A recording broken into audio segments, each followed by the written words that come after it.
Hey guys, it's Mizzy, and I'm a mixed girl in a mixed up world. Tonight I have a special guest. Her name is Nicole Rechner, and this is our first time meeting. I saw her on TikTok, and I invited her to come on my show. So, welcome, Nicole. Thank you. Thank you for having me tonight. Thank you. I really appreciate you coming and doing this. Why don't you tell me a little bit about yourself? Okay, I am a 37-year-old mother of three. I have three teenagers. I have a bonus son, also a teenager. My husband is Black. I am Italian and Native American. So all three of my children are also mixed in a mixed up world. And it's been fun navigating life with such circumstances. So we're all learning together in this. Nice. Now you have, what do you have? What are the ages and what are the boys and girls? So my oldest is my daughter, my only girl. She is going to be 19 in a little over a week and a half. Not quite 2 weeks. Her birthday's actually on Easter Sunday this year. Oh, that's nice. Then I have a 16-year-old son and I have a 12-year-old son.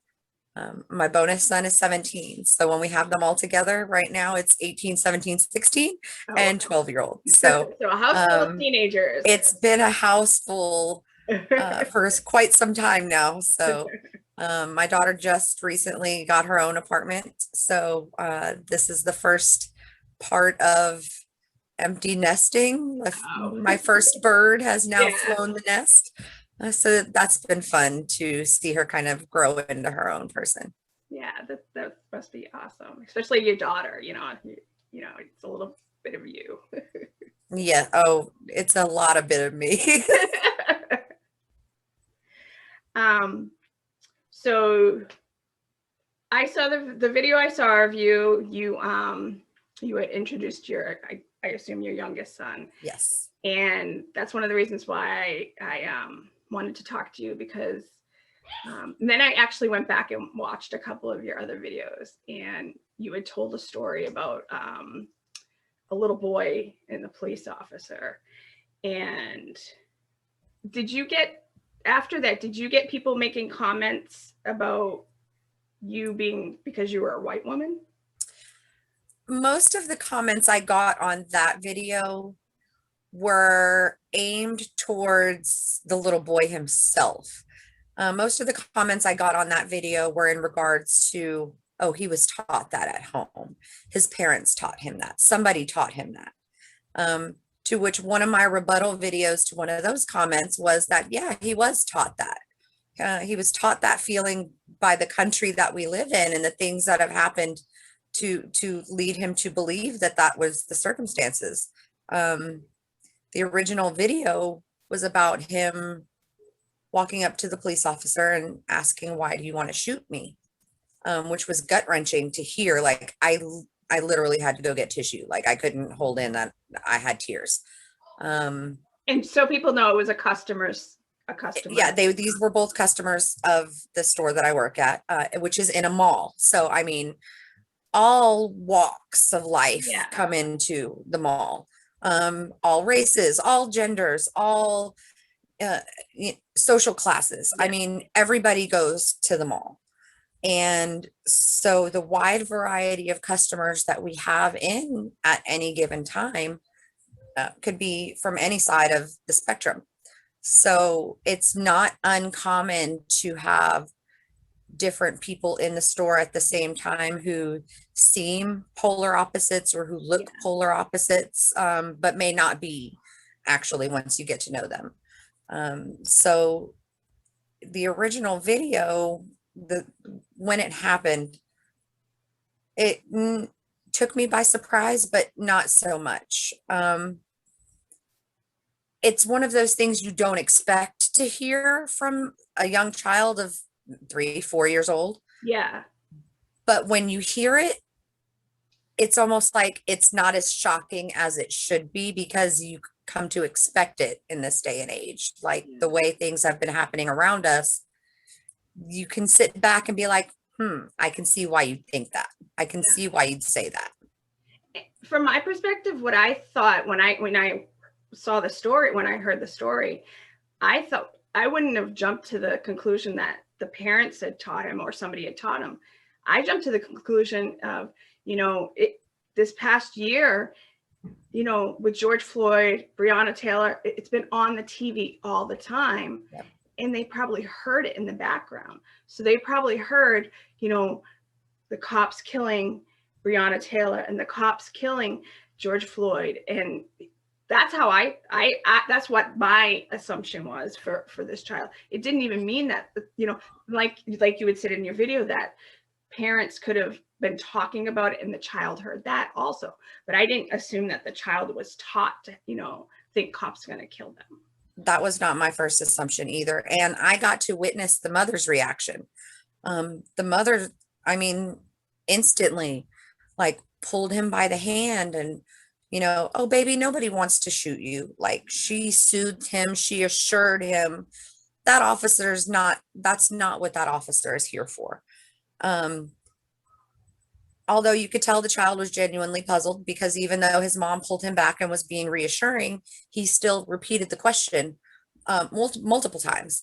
So this was something he really felt true. That child was certain that police officers wanted to kill them, which is heartbreaking in and of itself. And, not just in addition to possibly hearing his parents talk about it or hearing his parents watch it on the news or on social media, he may have older siblings. Yeah. I have teenagers who discuss this. Yeah. My children may very well have some of the same thoughts because of the things that they've heard. I also live in a very historically ghetto part of Houston. So there's the environment that they grow up in. That little boy may also be from an environment where, the police and citizen relationship is not great. Yeah.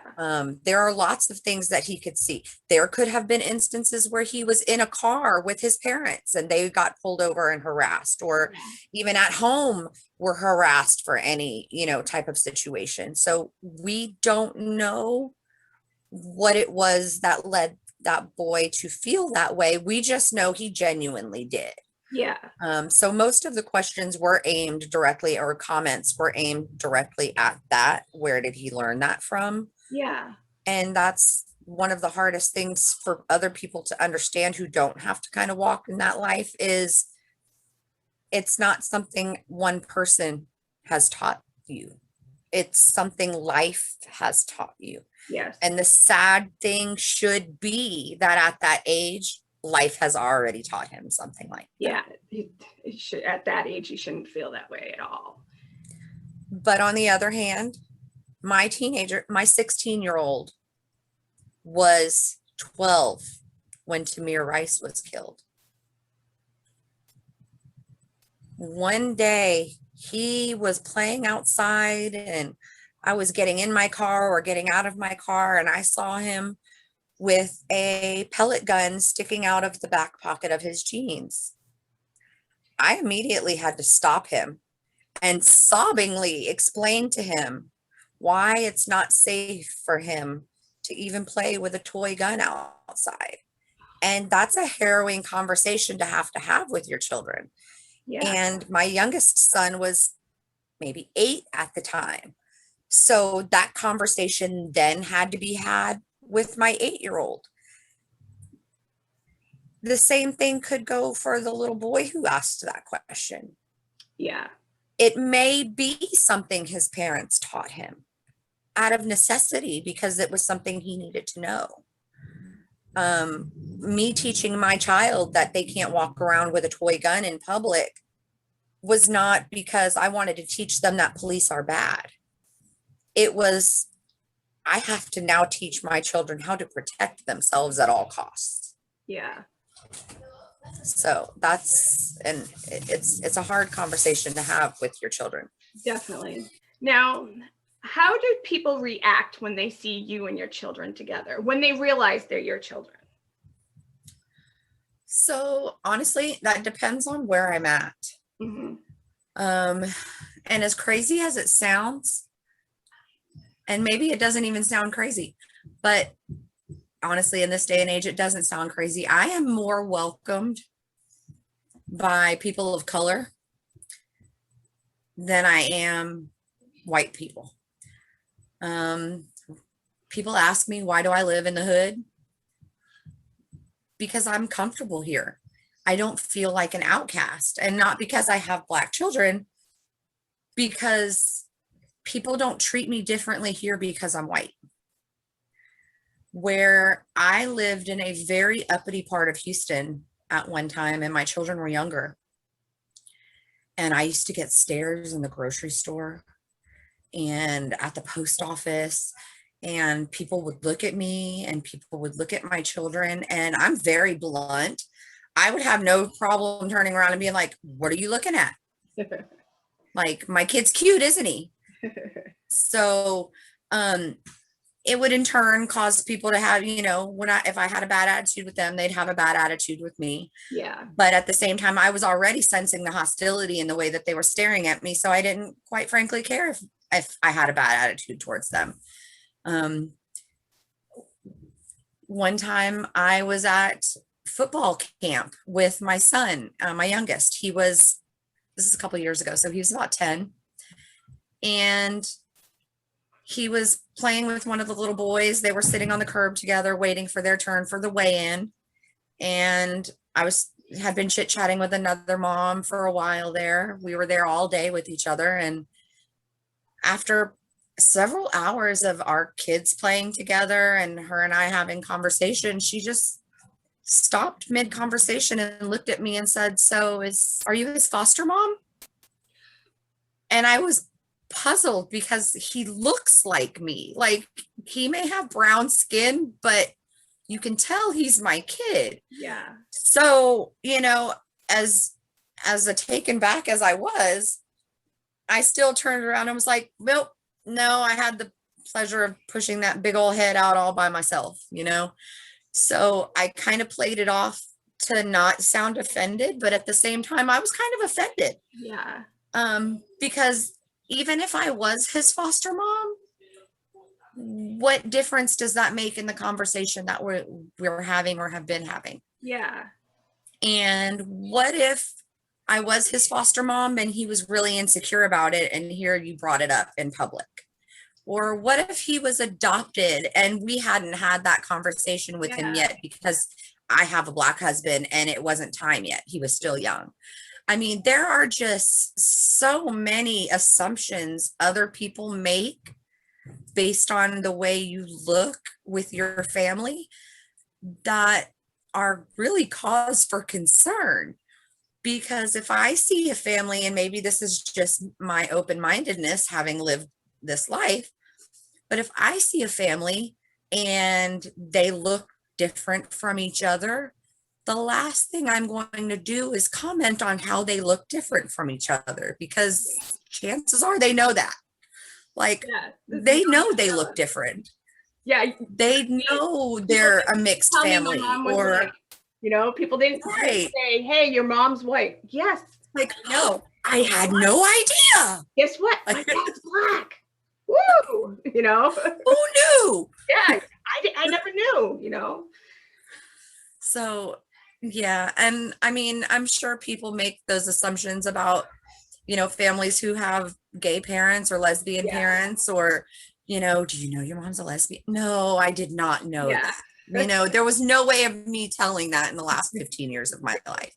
I mean, there's a lot of people make a lot of assumptions in general, and sometimes those are better left in your head. Yeah, definitely.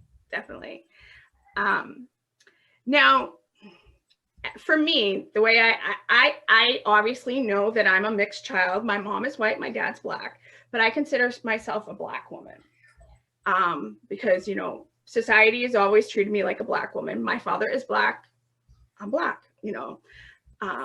How do your children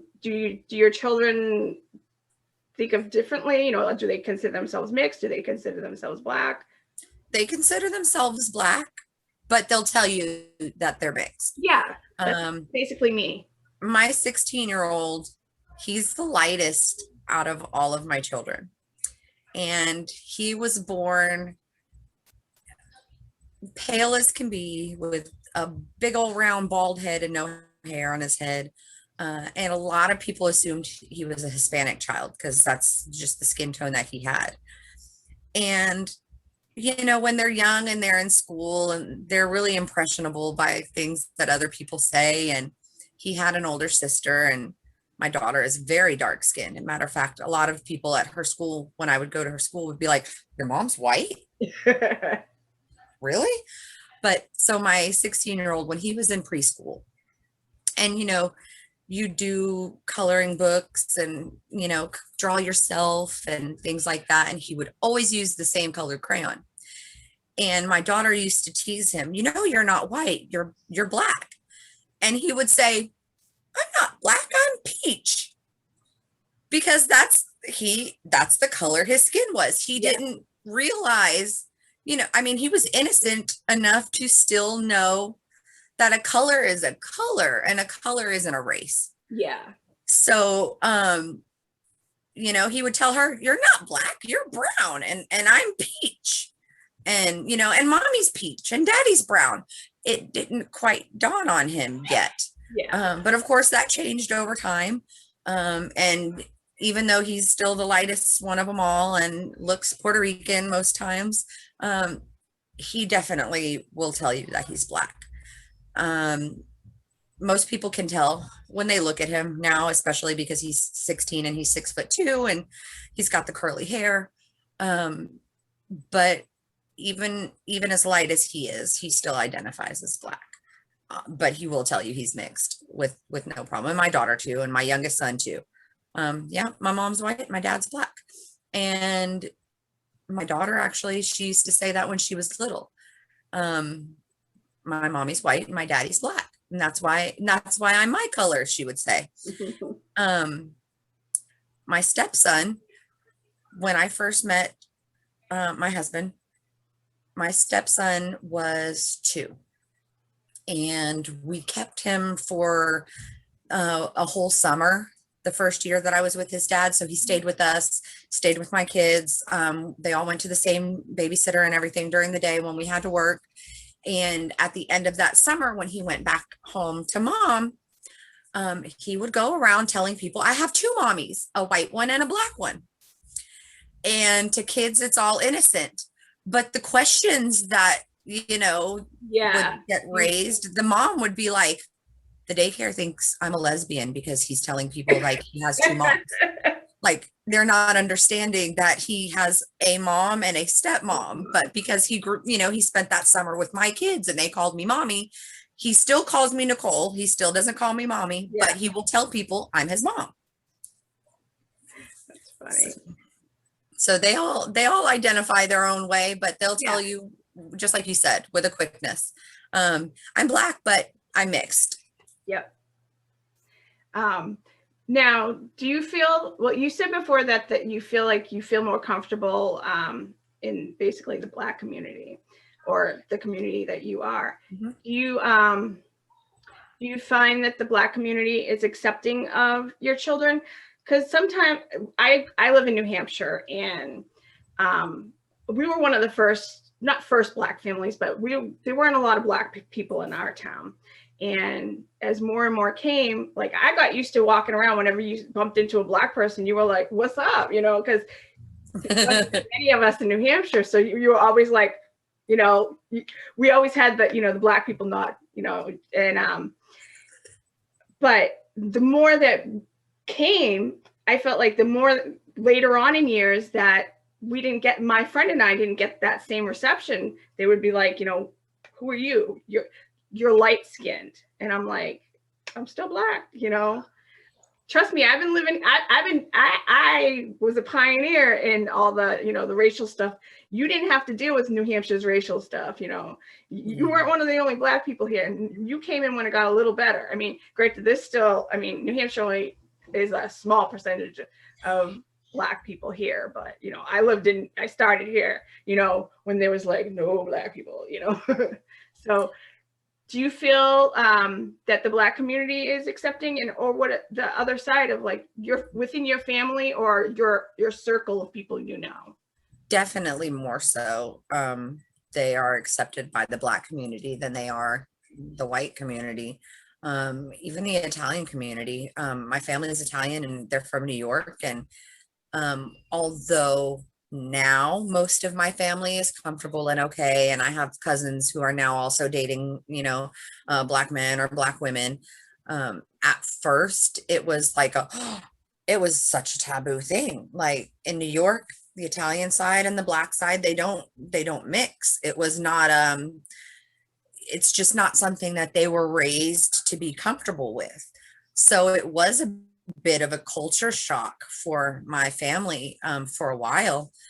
On my mom's side of the family, who's the Italian side, it was the culture shock for them. My father's side of the family is Native American. So they are people of color and they have experienced life a lot differently than my mom's Italian family in New York. So it wasn't so much of a culture shock for them. Whereas my mom, seemed very racist in the beginning when I first got pregnant with my oldest.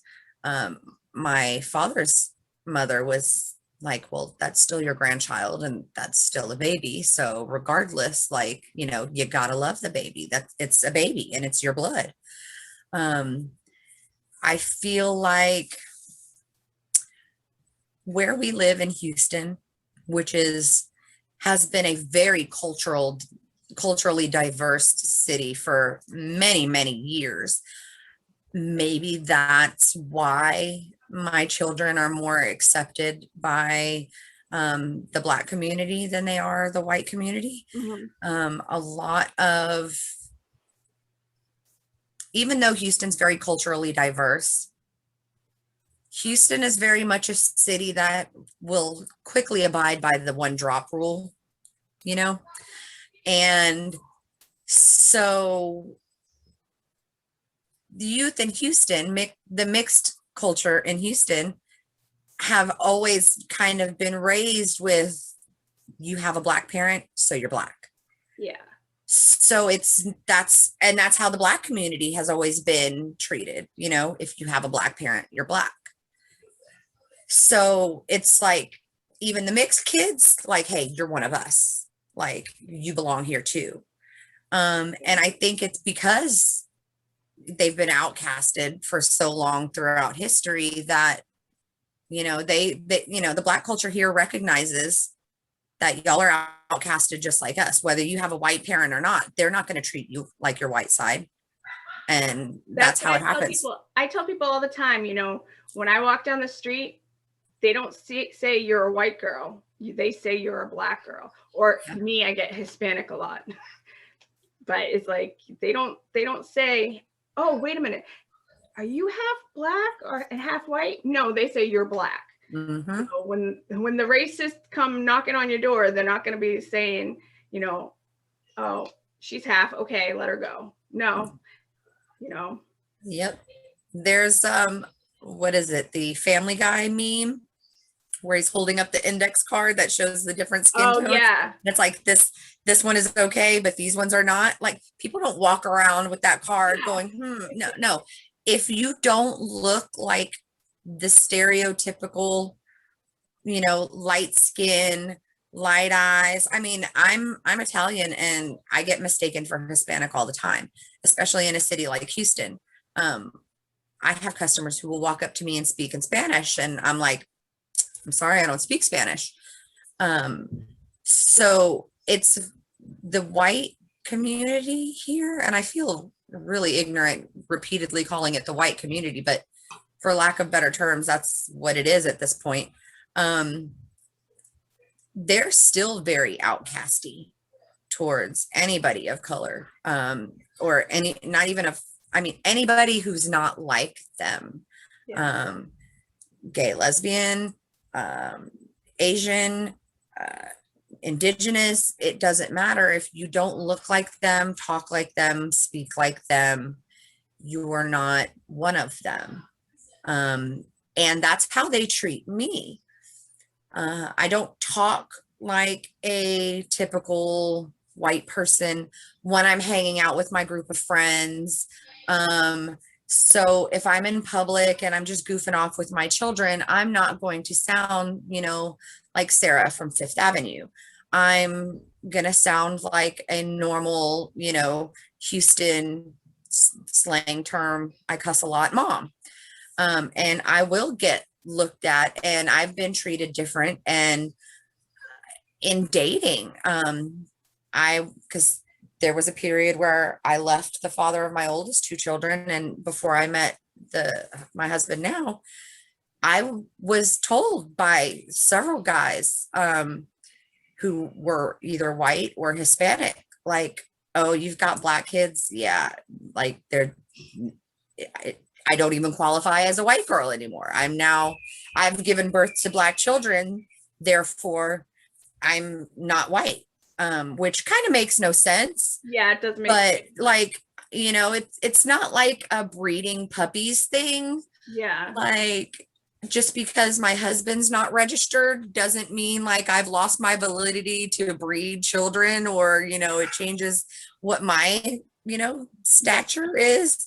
But that's how people think these days. And it's really weird to see how somebody else's thought process works in those instances. Definitely.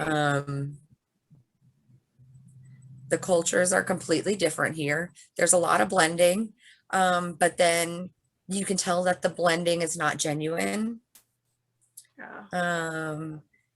Houston is very big for culture vultures. Say that 5 times fast. I've never heard the white that. community will want to wear the clothes. They'll want to wear the clothes. They'll want to talk the slang, do the hairstyles and the nail styles, but they won't defend you if you need to be defended.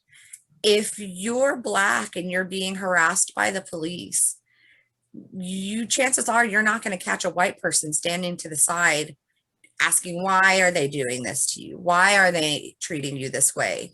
They're not there to have your back. They want your style, but they don't want your life. Yeah. They don't want your struggle.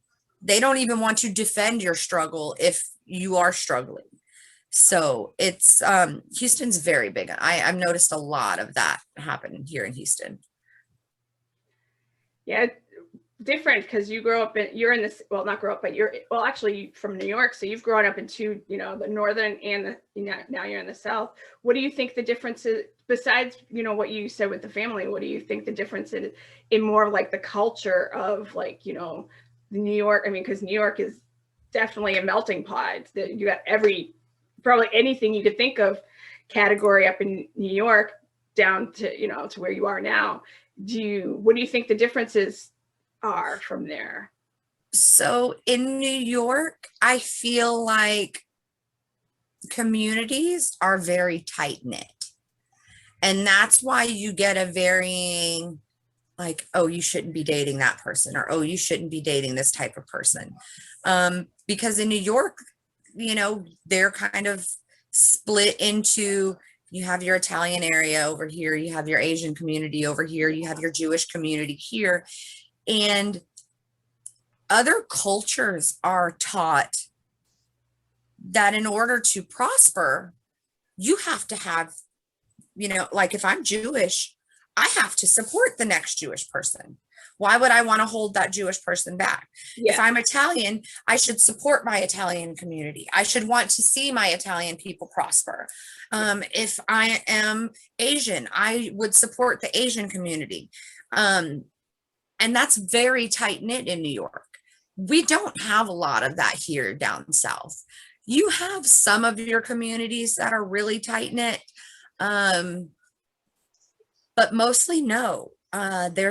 Houston is very much a melting pot, and not just because of the different types of people here, but because very often will you see different ethnicities and different cultures living in the same area. The suburbs here are no longer white suburbs. Yeah. everybody is there. Middle Eastern, Caucasian, Hispanic, African American.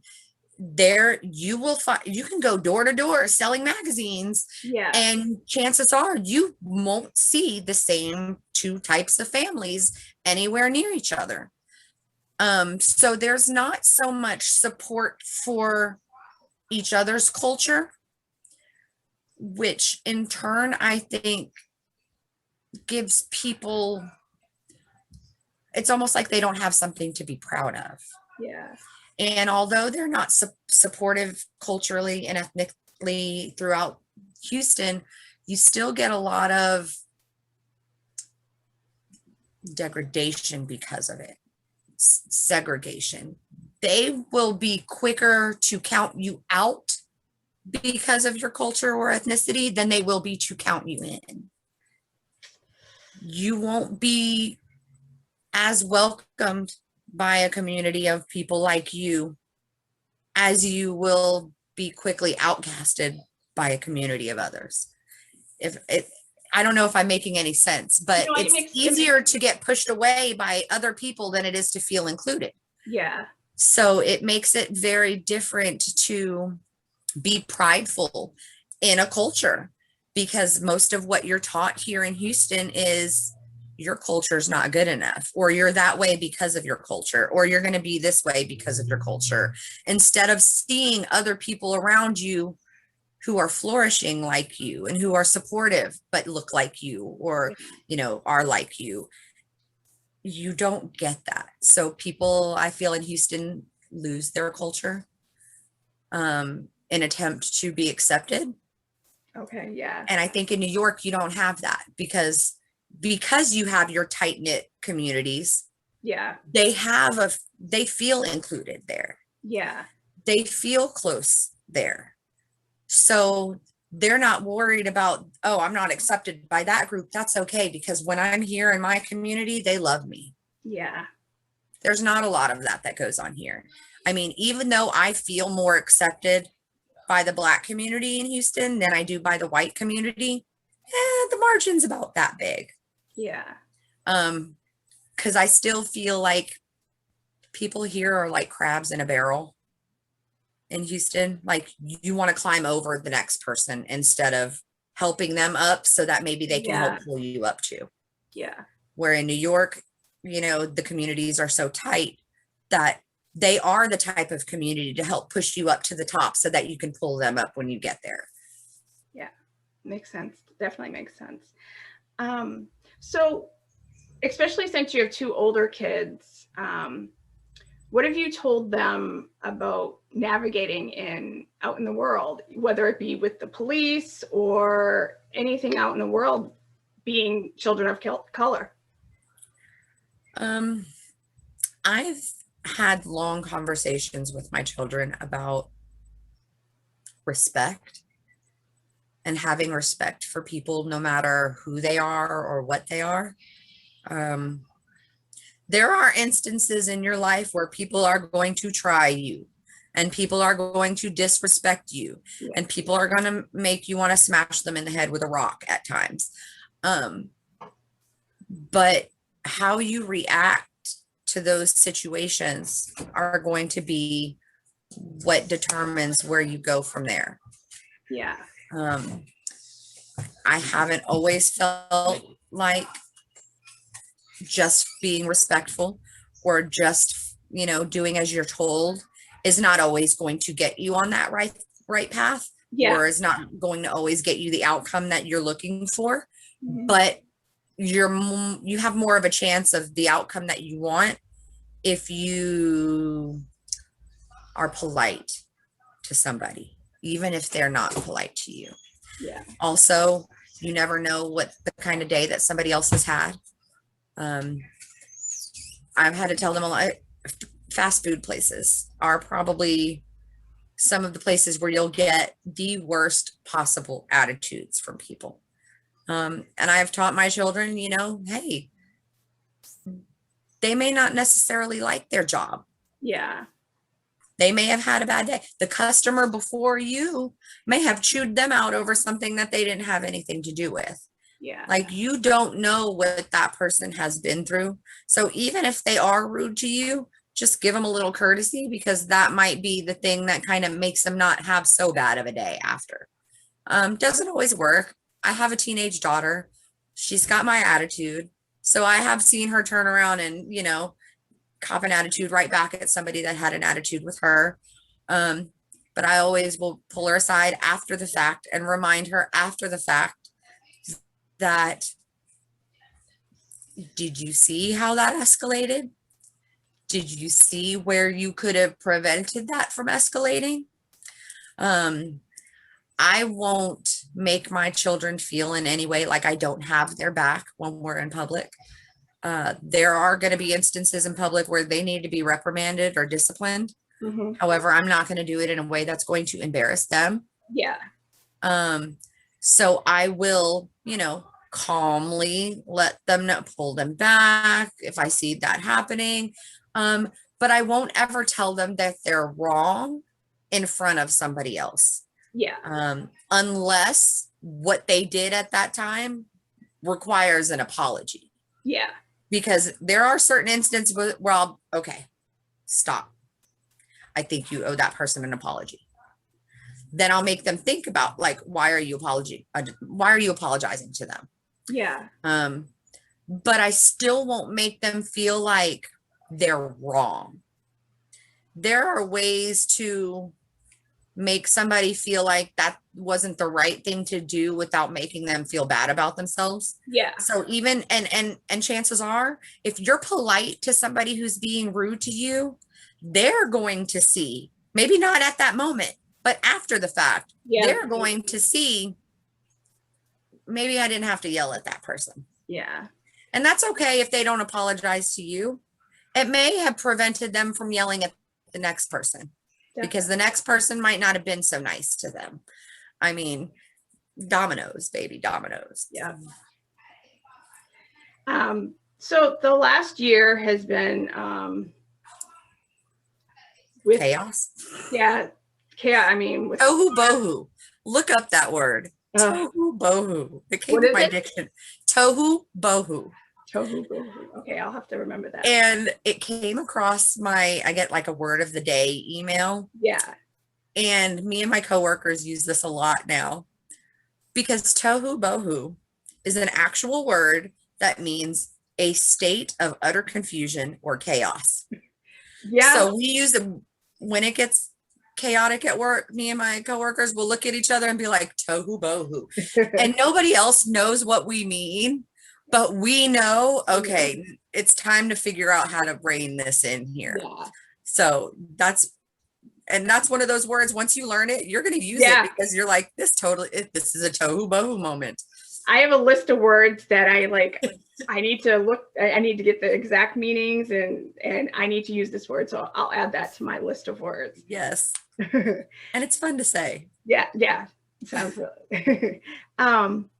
So the last year has been, like you said, utter chaos and crazy with Corona, and just with, the election and all the madness, and then everything that happened with the policing situations with George Floyd and Breonna Taylor, and even with like Ahmaud Arbery. And then there was a bunch of other police murders over this past year.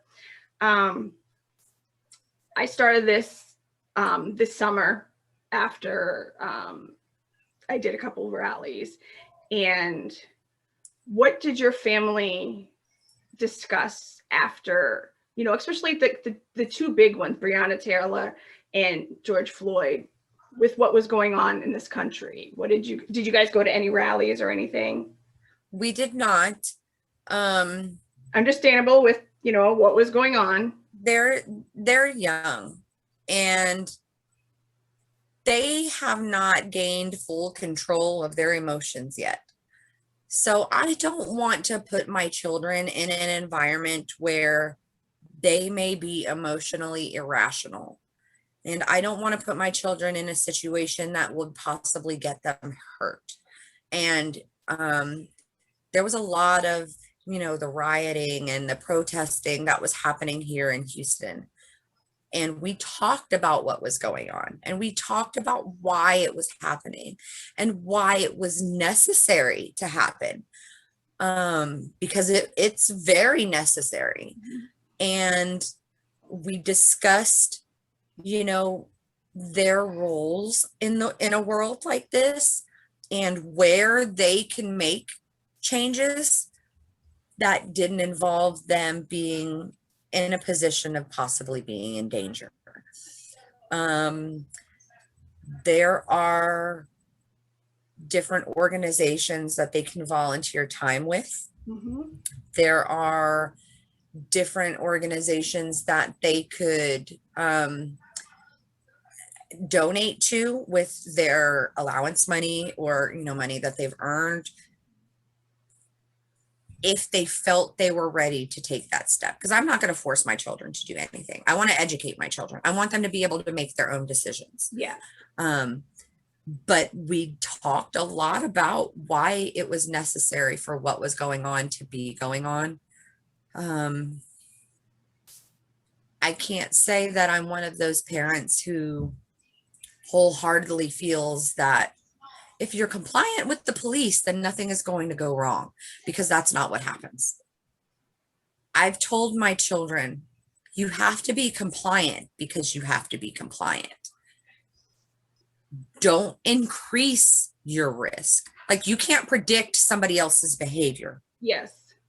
So the thing you want to do is decrease your risk of having to experience their erratic behavior. Yes. You can't stop somebody from walking up to you and punching you if you don't know that that's what they're going to do. Yeah. But if you're walking up to somebody who looks angry or confused, and you're walking up to them in a way that is going to make them more angry or confused, then expect them to have a reaction. Yeah. If you're shaking a soda can, expect it to fizz up. So I teach my kids, yes, you need to, if the police tell you to stop, stop. If the police tell you to, you know, to be quiet, if the police tell you to stand on one foot and hop while you rub your belly and pat your head. If it means that if that makes you feel like, hey, they won't shoot you if you do that, or they won't hurt you if you do that, then do that. But don't let somebody hurt you just to hurt you. If they're telling you to put your hands behind your back and they're calmly putting you in cuffs, calmly put your hands behind your back. Go spend a little time in jail. We'll sort everything out after the fact. You just but don't fight back. Do not fight back with a person who not only has a weapon, but has a license to use that weapon at their whim. Which is a hard thing to teach your kids. It's so hard because, I mean, like me, my personality is like fight back, but you know, you can't. I am a fighter. You can't. I am a cursor. Yep. I am a hothead. Yep. So, and I'm a Virgo. So I will tell you off in the politest way possible on one hand, but in the other hand, I will make you question your entire life's choices. Yep. So I've also had to learn in seeing my children, in seeing the world around me. I am their example. Yeah. So am I always 100%, you know, straight A, you know, perfect person? No. But if I see myself in a situation that I could have changed and I know that they saw it happen, I'll ask them, just like I would ask them about themselves. Yeah. Where did you see the escalation take place? Where could I have stopped it from getting out of hand? Yeah. Your children aren't going to learn from your mistakes, but they're going to learn bits and pieces from the things that they learn from you in general. So like my mom's life is not going to change the course of mine, but my mom's life and the lessons that she's taught me will change my decision-making skills somewhat. I may not still make the right choice, but I bet I stopped and thought about it. I bet I weighed out my options and maybe chose to go the wrong way anyway. Yeah. When it comes to the situation like Breonna Taylor, that's such a hard one to talk with your kids about, because that's one of those things where do you prevent?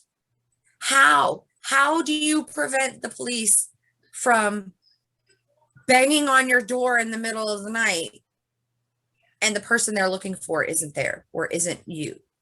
Or there was a situation when I was a very young teenager. I was 19 years old, maybe.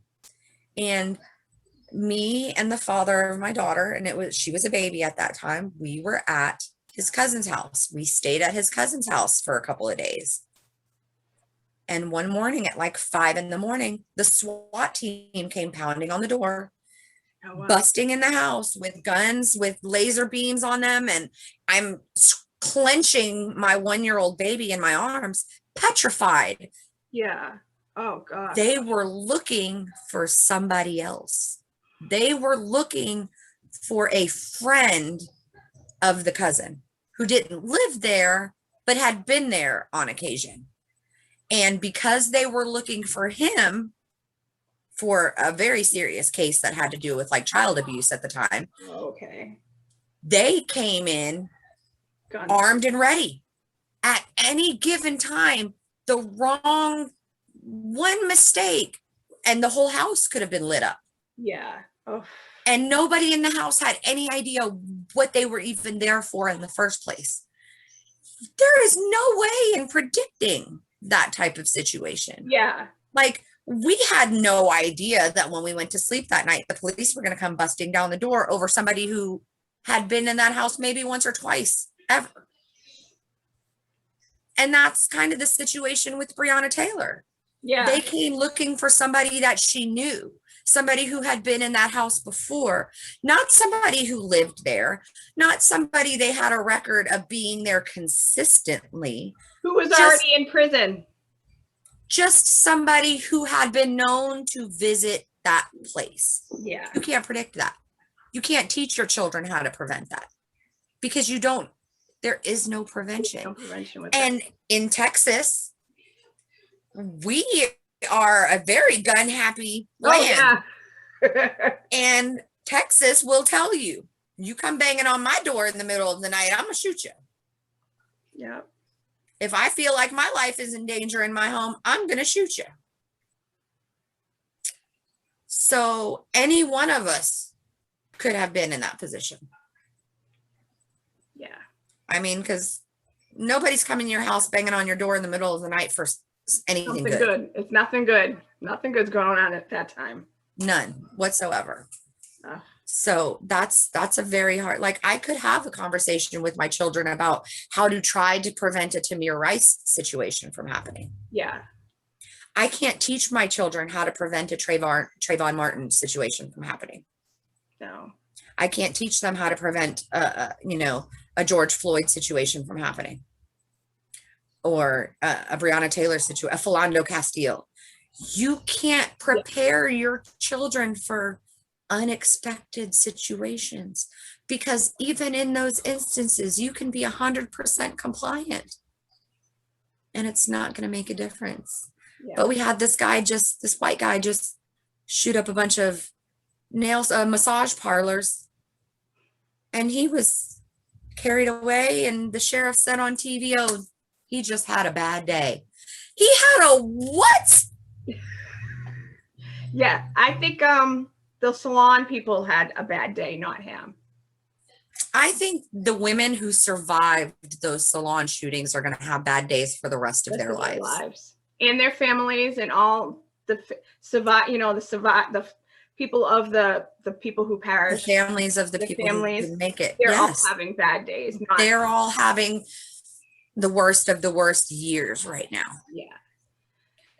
Kind of going along with that, this will probably be the last question I have for you. As a parent, with the rise of white supremacy right now, it's getting insane. what do you say to your kids about that? And how do you live in fear? It's like I said, where we live within the Black community. Yeah. So I don't fear so much for my children when they're at home or when they're with their friends in those instances, because as a white person in this community, I am the minority. Yeah. I am one of like 3 Black women or white women who live in my entire apartment complex. So I am very much the minorities, and they don't have a lot of, the white supremacy to deal with on a daily basis. And I pulled all of my children out of public school years ago. I homeschool all of them because even in a Black community where the school is predominantly Black children, where the teachers are predominantly Black teachers and the faculty are predominantly Black, they were still run by the Texas Education Agency, which is so high in their, white supremacy outlook on the way things should be ran.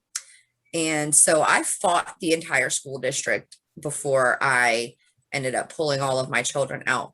So my kids don't have that to deal with on a regular basis. But I've had to teach them about, you may be treated different. You're going to be treated different because they are going to have jobs growing up. My daughter, she now lives in a predominantly white community, and she is experiencing a lot of backlash from the office management of the apartment complex that she now lives in, because she grew up in a community where she wasn't used to being policed about every single thing. Her and her boyfriend have been told, like, she needs to wear a shirt when they're by the pool. What?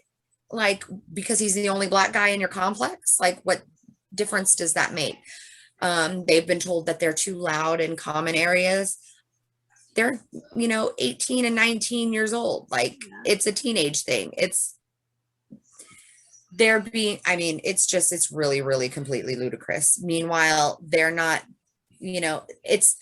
that's something she's having to learn, that you're going to be treated different. And now she's seeing it on an adult level.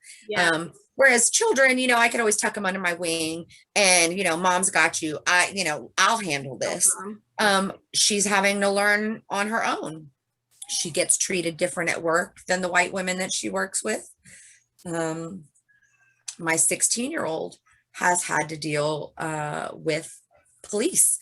He got himself into some trouble when he was 13 years old, and he's had to deal with probation officers and lawyers and judges. And so he's kind of gotten a really firsthand look at the justice system and how bad it is when you're not white, and how they kind of don't care what your outcome is. Whereas if it was a white kid who was doing the things that you were doing, they probably would have given you a couple of months probation, maybe some community service, and then sent you on about your business. When you've been on probation for 3 years now. So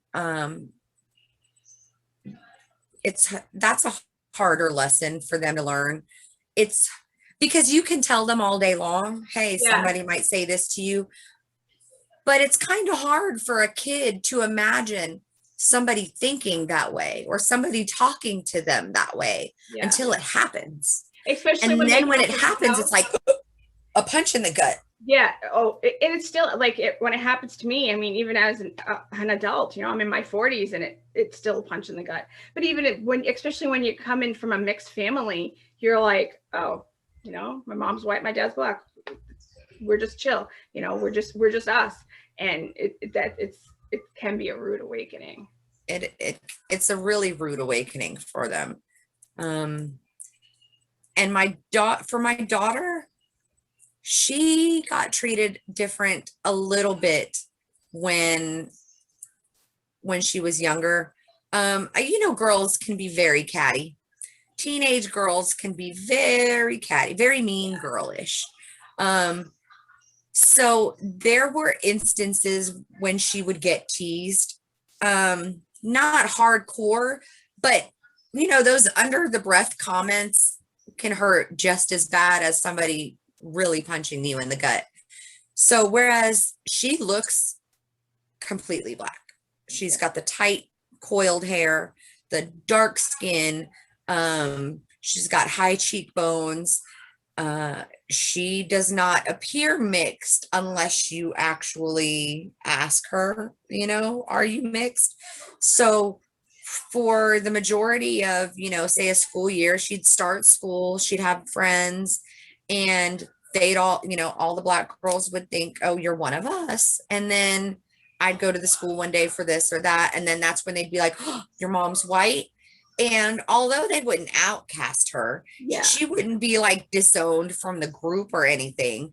She'd still get undercover comments, you know, about, oh, well, that's because your mom's white, or, oh, that's because you're mixed, or, you know, things like that. So she's got more of it. The boys don't do that so much. Yeah. The boys are more, they criticize each other's physique more than anything. Like, oh, you're not the toughest basketball player, you're not the best football player. So those are the things that the boys talk about. The girls, on the other hand, they can be really catty. So she's had more experience with it than I think they have with the whole white supremacy and the difference in being black, being white, or being both. Yeah. And there's a fine line to walk for these kids, and I couldn't imagine it. I mean, I walk a fine line being a white woman who, you know, supports the black community. I get flack for that, which I think is the video that you saw, the one where I was introducing my child. That comment was, you know, like, look at me being a white woman trying to be a voice for the black community. Like, well, yeah, why wouldn't I be? Even if my children weren't. Like, you would be saying something really rude about me if I was on the other side of that fence, being white and trying to degrade the black community. I think so. It's like I can't support them, but I can't be against them. I think in this time and age, the people who are making comments to people who want to be allies need to get their heads checked, because the only way anything is going to change is if the white allies continue to speak up. Because Agreed. Black people, you know, Indigenous people, you know, Hispanics, Asians, we've all been yelling and screaming this stuff for years, and they don't want to listen to us, but they might listen to you. Exactly. And like, we need people like you. Why would anybody want to be okay with injustice? Yeah. In any aspect. Yes. Would you want, you know, would you want a murderer to get a slap on the wrist? No. Would you want somebody who accidentally hit a mailbox to be put to death? No. Injustice is injustice. It doesn't matter where, what, who. Why would you not want somebody to speak up for doing the right thing? Period. I think that's the perfect way to end this, because we need people to speak up. And like you said, injustice, if people aren't speaking up, it causes more injustice, and we need people to speak up. And I appreciate, you know, everyone who's going to stand up and speak out against, you know, racism and bigotry. And we need everybody. We need all of our allies. So absolutely. I appreciate you so much, Nicole, coming on and doing this. It was a great interview. Thank you for having me tonight. And it's been great getting to know you tonight. And I'm Mizzy, and I'm a mixed girl in a mixed up world.